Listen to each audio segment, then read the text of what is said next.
Welcome back to Top Repairs. How do you know you got a bad ECM, which is the computer, or you got a bad sensor? If you're working on the vehicle and let's just say you change a part and that code is still there, how do you know you got a bad computer or a bad part or sensor? So I'm going to explain it step by step. First, look at the code and make sure it makes sense. For example, let's just say you got a bad fuel injector, and let's just say you're getting fuel injector code.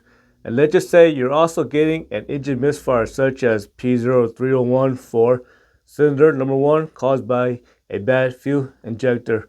Also, if you're getting rich code, and let's just say that fuel injector is stuck open and the engine is running rich, as you can see, all those codes combined together make sense.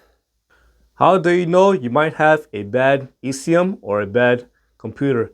And that's going to be you're getting phantom codes or ghost codes or a bunch of codes that make no sense. For example, you might be getting codes for a bad camshaft position sensor. You might be getting codes for a bad TPS sensor. You might be getting codes for a bad coolant temperature sensor. You might be getting codes for a bad idle air control motor. You might be getting codes for a bad O2 sensor, and so on. So if you're getting multiple engine codes and they make no sense at all, and your engine is running fine and it's not overheating, that could be a sign that the circuit board is failing on the computer. Let's go to the next example, and that is you can't erase the engine code. So let's go back to this example. Let's just say that previously you were getting a bad fuel injector code and you're getting an engine misfire for cylinder number 1. So that's going to be P0301. And let's say the engine was running rich. And let's just say that you replace the fuel injector and you check the wire is fine, the connector is fine. And you try erasing the code and the code is still there, and there's no issue at all with the brand new fuel injector or the wire harness or the connector. That could be a sign that the engine control module or the computer might be bad.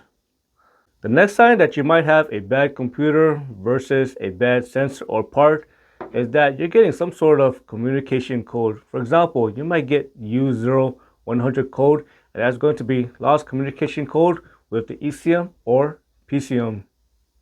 The next sign that you might have a bad computer versus a bad sensor is that when you try scanning for code, the scan tool won't communicate with the computer and it won't work at all. And let's just say you check the fuse, you check the port, and everything looks fine, and the scan tool still won't communicate with the computer, and you tried many different scan tools. That could be a sign that the computer on the inside might be bad. One of the biggest giveaway that you might have a bad computer is, again, it is going to be the communication code, and that's going to be U0100 code. I hope you found this video useful. As always, thank you for watching and subscribe to Top 5 Auto Repairs.